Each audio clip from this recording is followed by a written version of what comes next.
Welcome to the Amplifying Leadership Podcast. I am your host, Tara Lehman, a partner, coach, and consultant at Twin Life Coaching and Business Services, of which Amplifying Leadership is a division.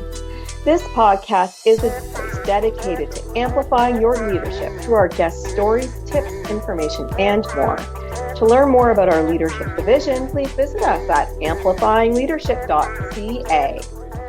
Today, I am welcoming Chelsea Ryckis, a trailblazing entrepreneur and the award-winning founder and president of Ethos Benefits. Welcome to Amplifying Leadership.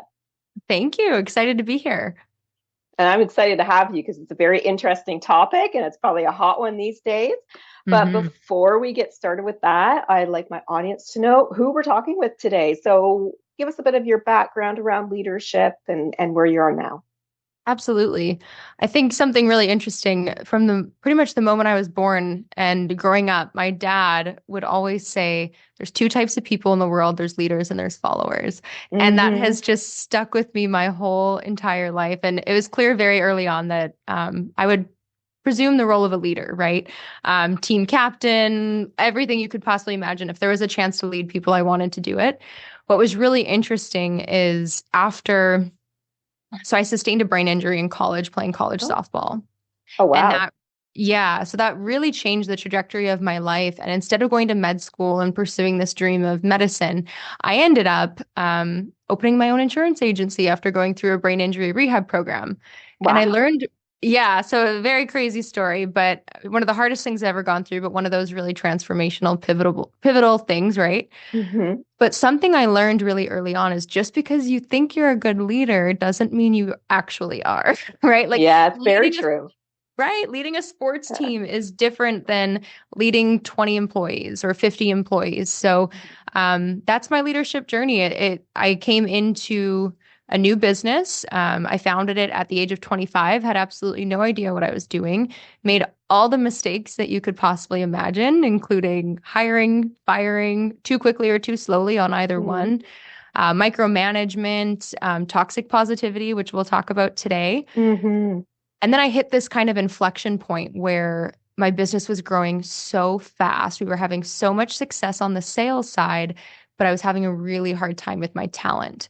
And I was the bottleneck to the business. And it was then that I realized I needed coaching. I needed to listen to podcasts. I needed to read books. So that was about 6 years ago. And since investing in actual leadership and being coached the right way to do things, our business has been transformed.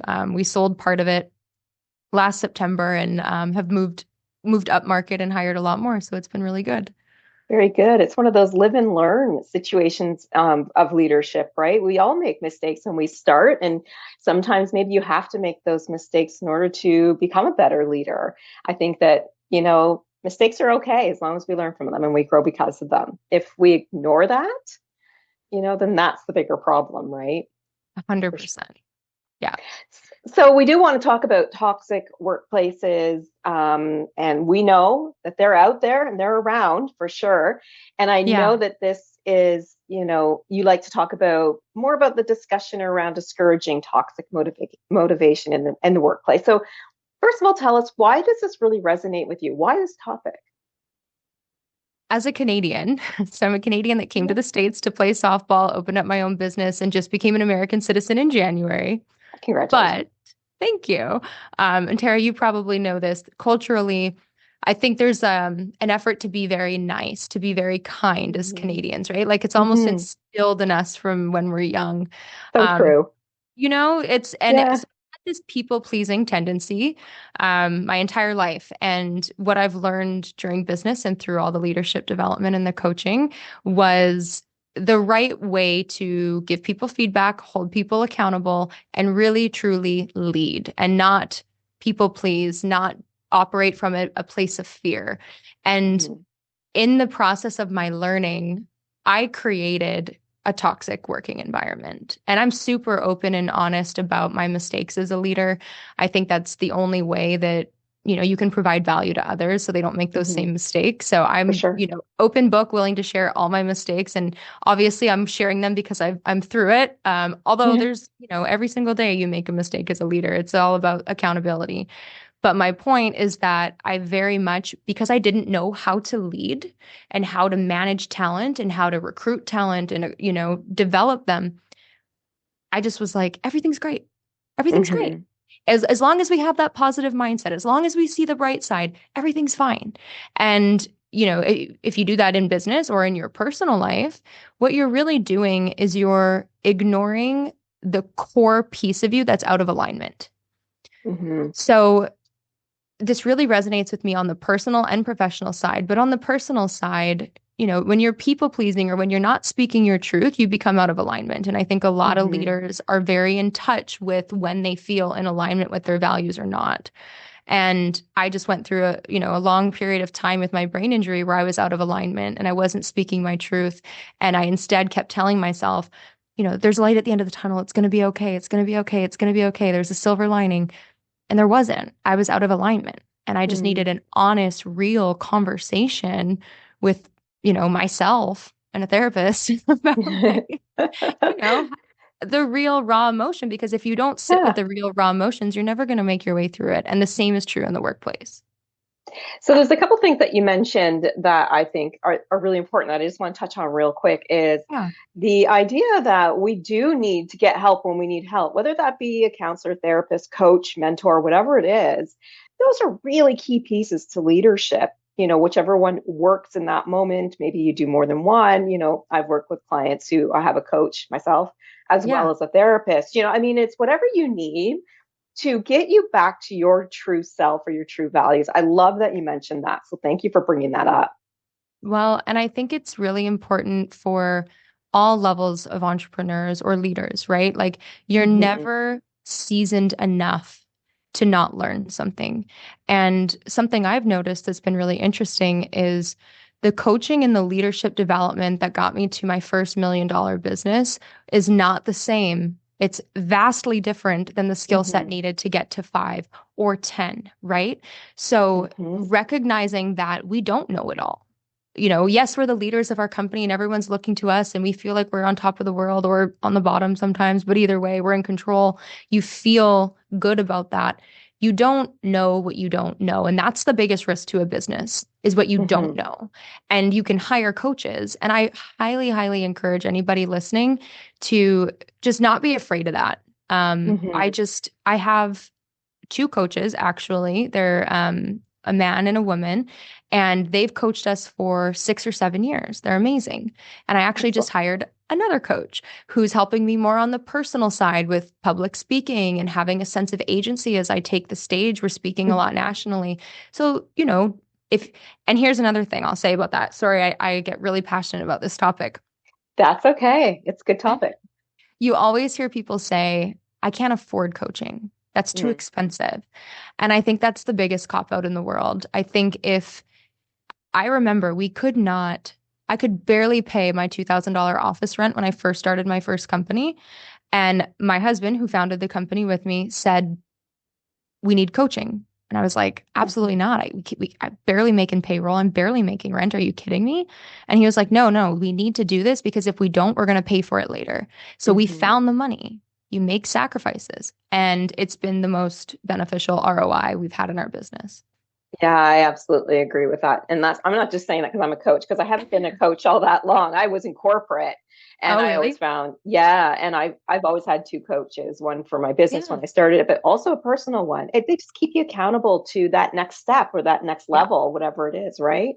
I also absolutely. want to come back to something else that you touched on, which is the fear that leaders have and the people pleasing that we feel we sometimes need to do. So if we have, employees not working well together, but we just want to keep everybody happy. So they'll be like, oh, that's just Chelsea. She just does that. Don't worry about Oh, it. yeah. Those types of things. And I think it's really important that we talk a little bit about what you were stating, because fear can hold us back and can cause toxic workplaces. So just I'm wondering a few more thoughts around that Yeah. topic from you today. Absolutely.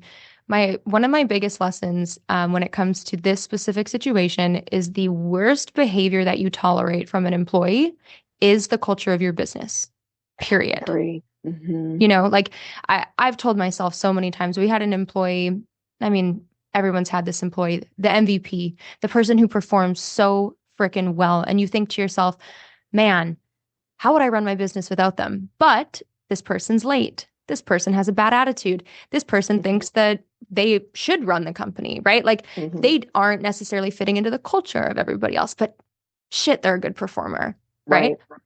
And it's hard when you're, especially a younger entrepreneur or newer in your business, to see past like, this is toxic and this is going to be a huge problem. And whatever that is, the tardiness, the disrespect, that's actually the culture of my company because I've tolerated it. And I said those things you just said. Oh, don't worry, it's just so and so. He's like that, but he's great. No. And I know we're going to get into it, but the real kind of core of toxic positivity is regardless of the circumstance, you're negating people's emotions around whatever the situation is. So it's essentially dismissing either, good or bad behavior. I mean, there's also, I'll stop because I could just keep going. Sorry. I love this topic. It's a good topic. And I agree. I mean, we have high performers and some of them you do need to do those disciplinary processes with, because if you keep them, your business will actually start to potentially go the wrong direction because you're allowing for people to be unhappy. You're allowing for turnover or what might come of it. So let's talk a little bit about then the reasons that toxic workplaces exist. Obviously leaders could be one issue, especially the fear around, the people pleasing thing, right? What other reasons are there that you see with regards to this topic? So I see in my experience, it seems to be when there's toxic positivity, a lot of the times there's these few things present. Number one is micromanagement. Number two is a lack of support. Number three is, and this is big, and I find myself guilty of this still to this day, inconsistent and unfair practices. So-and-so can do X, Y, Z, but the other person, oh, absolutely not. Right? That is an absolute recipe for a toxic workplace. A competitive culture rather than collaborative. A big one that this is where I went wrong was valuing my sales team more than my service team. That right there. And I'm lucky enough that I get to consult hundreds of companies across the country on their benefits program. So employee benefits, if you're Canadian, means nothing to you. Well, you have a different version of it. But if you're American, like that is the way you get healthcare. Like there is nothing more important than your health. And that's how you get your healthcare is through your employer, right? So I have this inside peek into hundreds of cultures, hundreds of businesses, and really get to have these amazing relationships with these human resource professionals and CFOs that are leading culture, right? And you see things like being resistant to change, things like the blaming culture, right? Like somebody's always got to be wrong. Well, then you create fear and that paralyzes employees. And then you expect them to take initiative to get something done and you're pissed off when they don't. But why would they possibly do that? Exactly. Yeah. And I like that you bring up the blame piece because I used to, tell my employees when I was in corporate, but also my clients now is don't blame a person. Blame a process until you can figure out if it's a person, right? You should see her face right now. She's like, Tara, I agree with you. Oh my goodness. That is my second favorite piece of advice is manage processes, not people. If you're blaming people, that means your processes are shit and you don't have a way to hold people accountable. You don't have a transparent system. Oh, you got me. That is a good one. Yes. Yeah. And if you look at the process, you could realize that shoot, I forgot to train Chelsea on this customer that she now has. So it's not actually her fault, it's mine, or it's a process most piece, of the time, right? That's the case, right? Like it's usually the leader's fault. Yeah, exactly. And I also wanted to come back to something interesting that you mentioned that happens a lot. And I obviously do a lot of talk about this with my clients, but when they look at the sales team being the best part of the business, let's make sure we talk to them, we praise them. But without the rest of the team, those sales go nowhere. You need your customer service. You need accounting to pay the bills. You need that warehouse space, that manufacturing plant, that hospital, whatever it is. Yes. You need those people. So if a great sale goes through, you need to praise the entire organization or team that put that together, because it's not just sales. I love that you mentioned that, because that can create toxic atmospheres when we praise one group when there's so many more people feeding it, right? Yeah, 100%. I know in our business, the service side is retention. So in employee benefits in the States, once a year, a business gets an opportunity to renew their benefits program. And at that point, you survey employees, you evaluate the culture, you see what are the real needs of these employees. Do they need more fertility benefits? Do they need mental health benefits? What do we need to really like boost the culture and the morale of the people that we serve? Getting an ROI on human capital, right? Like, but what you can see sometimes happen is there's just a total lack of understanding of what people actually need. And this isn't necessarily with my clients. My clients are really amazing, but there's just this, yeah, they're absolutely wonderful. But there's this, sometimes leadership isn't willing to like look that deep, right? Because they're kind of scared of what they're going to find. Maybe they're going to find that like everybody hates their manager, and that the MVP situation we just talked about, there's just no, sometimes you just don't know where, if you're not a transparent culture and you try to become transparent, like the sales and the service, like something we do in our business that has been so transformative for culture is we used to only show retention numbers. So we would show, how's the service team performing? How quickly are they responding to requests? How many clients are renewing each year? Like we had all these retention statistics that we were reviewing on a weekly basis. But guess what? I wasn't showing how many phone calls our sales team made. I wasn't showing, because that we had a separate meeting, and that was different because sales. When I brought everybody together and we have these key performance indicators per role, and it's super transparent, myself included. So I literally show my team every single week how many times I picked up the phone and had a conversation with a prospect or a client. Right. I love that. And it's embarrassing. Like this week I made 5 phone calls because we have a huge event tonight and all the excuses in the world, but they get to see that. It's really cool. It's transparency, like you mentioned earlier, and also collaboration and making sure the team is together rather than being quote unquote siloed, I guess, in some cases, right? Absolutely. Yeah. Let's look at this at a different angle now. Okay. Tell our leaders or those listening, how can we discourage this and then promote a healthier workplace culture? So I think number one, I just want to be super clear on like toxic positivity, guys. It's not just everybody's happy. Like you have to be happy. You can't ever express a negative emotion. It can also be dismissing people's feedback. It can be superficial cheerfulness, an expectation that every time you come into a meeting, you need to be a different version of yourself than who you actually are in that moment. And then also avoidance of problems. I don't think a lot of people would cue in toxic positivity to avoidance of problems, but they are very related. So now that I just wanted to make sure we all were kind of on the same page of what it is. From a addressing it standpoint, number one is encouraging open communication, which when I used to hear things like this, I'm like, this is so fluffy. Like, how do you actually encourage open communication, right? Like, what does this look like in practice? And what it is feedback. Yeah, 100%. And would you agree with that? 100% agree with that. Leaders should always be asking for feedback on themselves, processes, business, whatever it is, right? Absolutely. I follow this framework for feedback, and I have my leaders in my business follow it, as well as actually every single employee. But the key, so I'll share the framework here in a second if you're interested. Perfect. Yeah, absolutely. Feel free. But one thing I would say about the timing of feedback, a lot of the times we wait, right? Like we hire a new talent, we take them through the interviews, we take them through onboarding. And then once they're here, we're like, okay, they've got their 90 days. Let's see how they do. And then at their this is typical for business. At 90 days, we're like, so here's some things, blah, blah, blah, blah. I suggest instead the feedback starts in the interview process. And literally, like, so I designed a process. It's a 5-step. I like the number 5 apparently because all of my frameworks are 5 steps. But I just realized when I said it, I'm like, what's that? But in the interview process, asking for feedback, like, hey, I sent you over that recruitment kit. Did you take a look? What did you think? And just What did you think about first conversation we had? You did some research on us. What did you think? What's your initial reaction? Hey, here's Yeah, the values of the company. Like, how do those sit with you? And then when you hire them, this is where it's key. So you take your employee through whatever onboarding process you have. Ours is 4 weeks. Every single day, to the point where I think my staff is like, is she serious?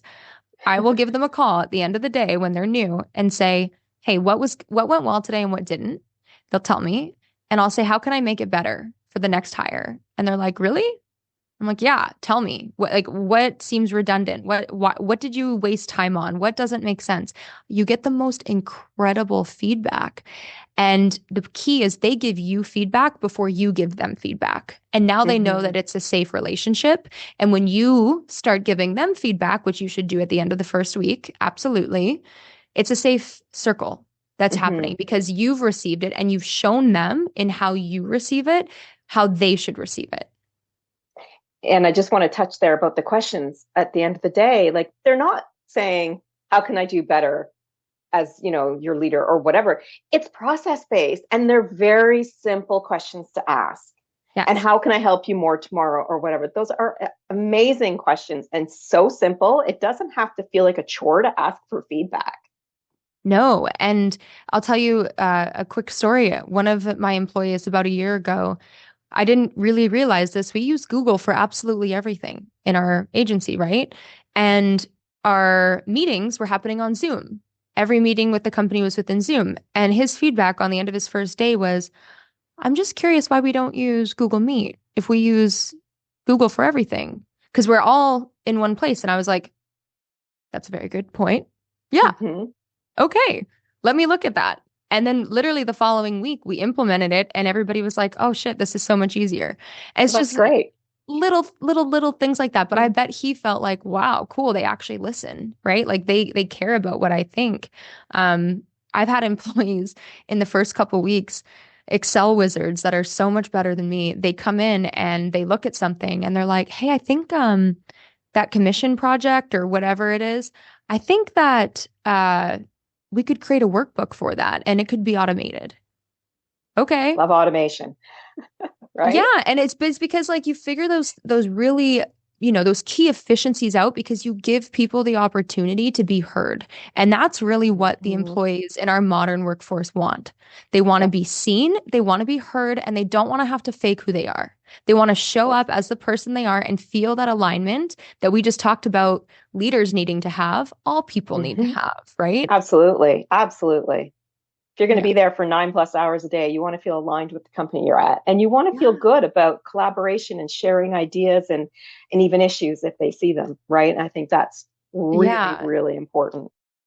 I don't know that I addressed like how to fix it well enough. Do you want me to go back into that? Yeah. Is there just ways that we can discourage these types of things for our workplace? Yeah. So validating people's emotions, I find to be very powerful. So, just letting people know we have a very open culture. So like somebody might say, for example, I just had an employee who lives in Oklahoma and a tornado literally came through her town. And yeah, she was very lucky. Her and her kids were super lucky. A lot of people weren't in the town, but a tree fell on her house. She lost internet. Like it was devastating. She had no power for a week. She was obviously upset, right? Like that's pretty terrible situation. And so when she got a generator and could come back to work, she voiced some of her concerns in the chat. And everybody was there for her. We're like, holy crap, that sucks. Like we were texting her, we were checking in on her, and nobody was like, at least your house is still intact. Like at least nobody died. No, that would be toxic positivity. At least. No, honestly, that situation sucks. And I'm really sorry that you and your family are going through it. What can I do to help you? That's the conversation we had. And guess what? She showed up to work, even though I told her, you don't need to like go deal with your house. You don't need to be here. She wanted to come to work because she wanted the positive environment, because she could show up as she is, which is stressed out. That's amazing. Doing her best, you know? Right. Yeah, that's amazing. I love that story because, when we have those things that happen to us, we absolutely need something good around us. And if going to work is good, that's awesome. That's great culture in a workplace, right? Yeah. And I think just being able to, on like the broader kind of perspective, like avoiding toxic positivity is having feedback and accountability. And I'll share the framework now if that's okay. Yeah, go ahead. So the feedback framework that I've taught my team, and it's worked really well, is number one is you want to ask people if you can give feedback, because there's going to be times, and this is where toxic positivity comes in, like let's say someone's having a really crappy day and it's all over their face, it's all over their emails, like you can just tell they're not in a good space. Probably not the day that you're going to be like, hey, let's have a conversation, right? Yeah. Unless it's a timely situation with a deadline or whatever. But if it can wait till tomorrow, I would highly recommend waiting till tomorrow.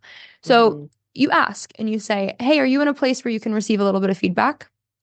I literally do this all the time. Like if somebody shoots off an email and I'm like, cool, you addressed XYZ, but I need you to provide a solution a little bit faster. I shoot them a quick email. Hey, I have some feedback on this email. It'll take 2 seconds. Call me when you can. Right away, they'll call me and we'll be like, hey, and we talk it through and they're like, yeah, you're right. Let's do that.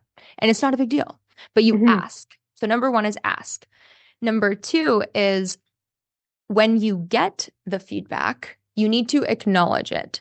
So you would say, thank you. What I heard you say is I didn't propose a solution in the email. Is that what I heard you say? That's the acknowledge. So ask, acknowledge. Now here's a key. Number 3 is appreciate. You need to say thank you. Even in the moment, if you're like, I don't really feel great about this, you don't have to agree with somebody's feedback to appreciate the fact that they tried to give you feedback. And I've had that a lot as a leader, right? Like I've had employees come and give me feedback on something where they lacked context. Once they had context, they probably wouldn't have given me that feedback. I just had to provide a bigger picture for them.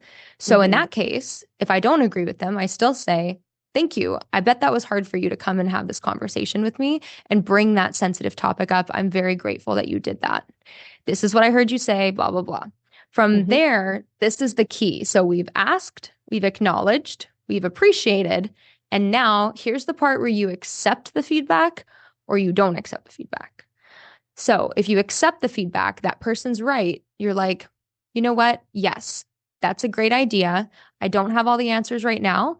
Why don't you put a proposal for me together for this new technology that's going to make your job easier with financials? I'll review it next week and we'll decide by the end of the month. Or if you don't agree with it, so I'm trying to think of a recent example, but nothing's coming. If you don't agree with the feedback, you can say, oh, you know what? I know why you're saying that. And here's the context that you're missing. Explain the broader situation and then say, do you still feel your feedback to be valid or accurate, knowing what you now know? And I would also apologize in that situation. I would say like, hey, I'm sorry that I didn't share that with you and that was your experience, but does it make sense to you now? And that's how you negate or deny feedback without saying you're wrong. Because guess what? That person's never going to come back and give you feedback again. Yeah. And the last one is act. So we've accepted it or we haven't. And then what are you going to do about it? Somebody gives you feedback. The most important thing is acting on it, right? So coming up with a plan of action. Yeah.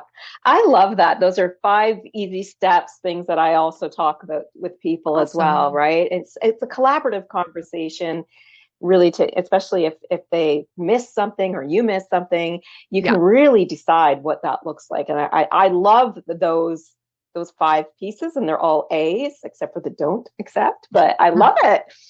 So I'm sure you and I could go on and on and on. I know, sorry. This is such a hot topic, but so I want to just give you a chance to, if our audience wanted to reach out to you or learn more about you, is there a way that they can find you online? Yeah, LinkedIn's best, Chelsea Ryckis. So it's CHELSEA, Ryckis, RYCKIS, and that would be the best place to reach me. Excellent. Thank you so much for coming on today and sharing your experiences, your examples, which is always great, and of course, your tips. Thanks. I appreciate it. Of course, we want to thank our audience as well. We do hope you were able to gain some valuable information or tips from Chelsea today. If you are a leader who knows that coaching, consulting, or community are the way to grow in your leadership journeys, please visit us at amplifyingleadership.ca, a twin life coaching and business services division. Until next time, please be safe and be an amazing leader or leader to be.